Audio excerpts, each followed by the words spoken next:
கவலை கொள்ளாதே. இன்று துன்பத்தில் இருக்கும் நீ நாளை கனவில் கூட காண முடியாத இன்பத்தை அடையப் போகிறாய்.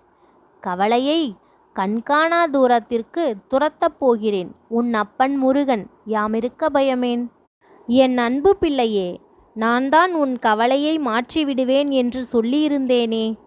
இப்பொழுது பார், உன் கவலைகள் அனைத்தும் மாறப்போகிறது. அதற்கான நேரமும் வந்துவிட்டது. நீ தயாராக இரு. சில அதிர்ஷ்ட வாய்ப்புகள் நிச்சயம் உன்னை தேடி வரும். நீ அதிர்ஷ்டத்தை தேடி அலையாதே. இனி அதிர்ஷ்டம் உன்னை தேடி வரும் காலம் வந்துவிட்டது. என் அன்பு பிள்ளையே, ஒவ்வொரு தடவையும் உன் மனம் மலை போல் உனக்கு காண்பிக்கும் பிரச்சனைகளை நான் பனிப்போல் மாற்றி உள்ளேன்.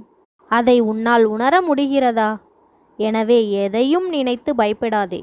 எது வந்தாலும் அதை சமாளிக்கும் சக்தி உனக்குள் உண்டு. கலங்காதே. உன் எண்ணத்தில் தேவையற்ற விஷயங்கள் சேராமல் தூய்மையாக இருக்கும் பொழுது உன்னால் மேலும் வெற்றி பெற முடியும். உன் எண்ணத்தில் தீமைகள் கலக்காமல் பார்த்துக்கொள்ளு. நீ எப்பொழுதும் முயற்சியை விட்டுவிடாதே. ஆரம்பம் எப்பொழுதும் கடினமாகத்தான் இருக்கும். ஆரம்பித்துவிடு, உன்னால் முடியும். தோல்வி வந்துவிட்டதே என்று கலங்காதே. தோல்வியிடம் வழி கேட்டுத்தான் வந்து சேர முடியும் வெற்றியின் வாசற்படி. எதற்கும் கலங்காதே. வெற்றியின் வாசல் தேடி வந்தவர்கள் நிச்சயம் 1000 தோல்விகளிடம் விலாசம் கேட்டிருப்பார்கள். ஆதலால் நீ கலங்காதே. என்றுமே வெற்றி உனக்கு நிச்சயம் என்று நம்பிக்கையோடு காத்திரு.